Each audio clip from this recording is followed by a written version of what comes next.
how to increase FPS and fix lag problem on Roblox easy and fast on every phone.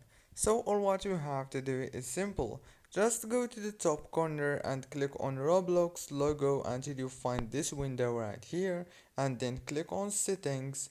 And now all what you have to do here is scroll down and make the graphics quality as lower as possible from here, as you can see. And now scroll down and make sure to turn off all those options like this, and then go back and your problem is gonna be fixed. As you can see, there is no lag right now.